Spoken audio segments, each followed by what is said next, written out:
mau download langsung juga ada dari websitenya Android Studio. Jadi bisa langsung di-download untuk ADB-nya ini sendiri.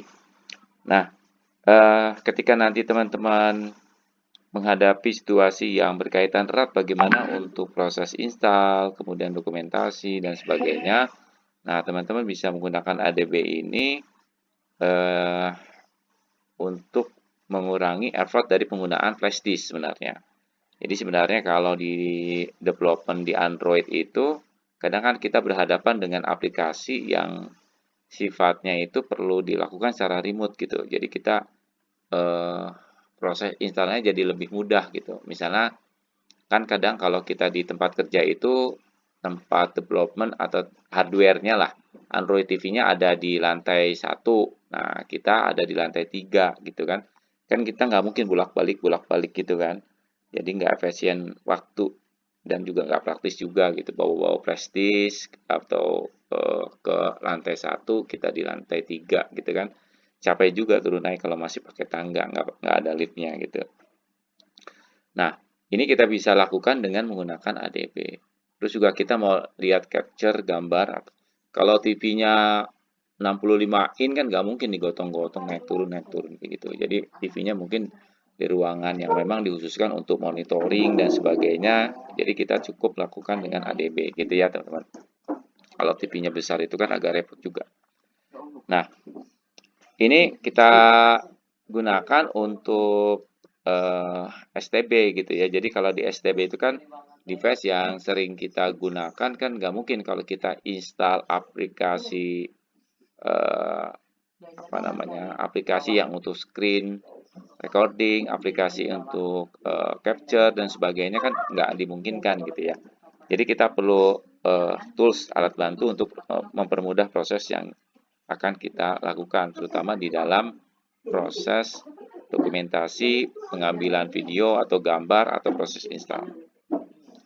Nah, biasanya kan kalau kita apa namanya di Android itu kan kalau di STB juga kan kalau teman-teman banyak lihat di IndiHome terutama gitu kan pakai menggunakan namanya STB, set top box gitu ya. Itu kan menggunakan STB. Tapi kan kadangkala STB itu serial numbernya keliru gitu.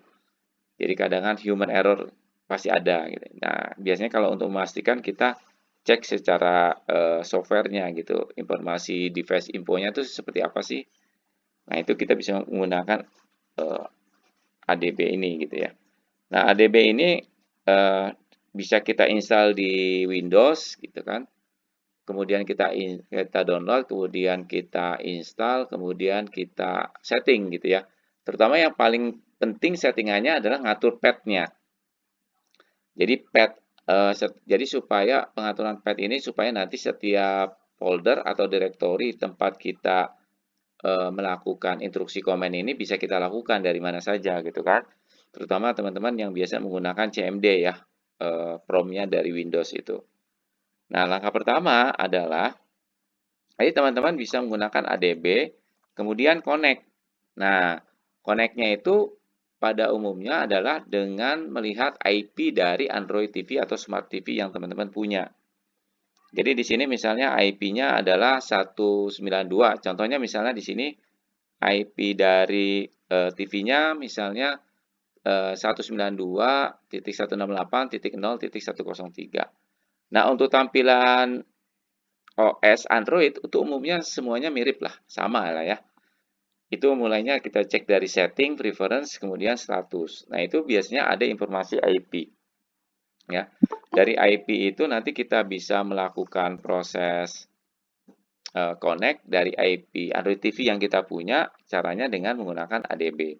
Jadi ADB connect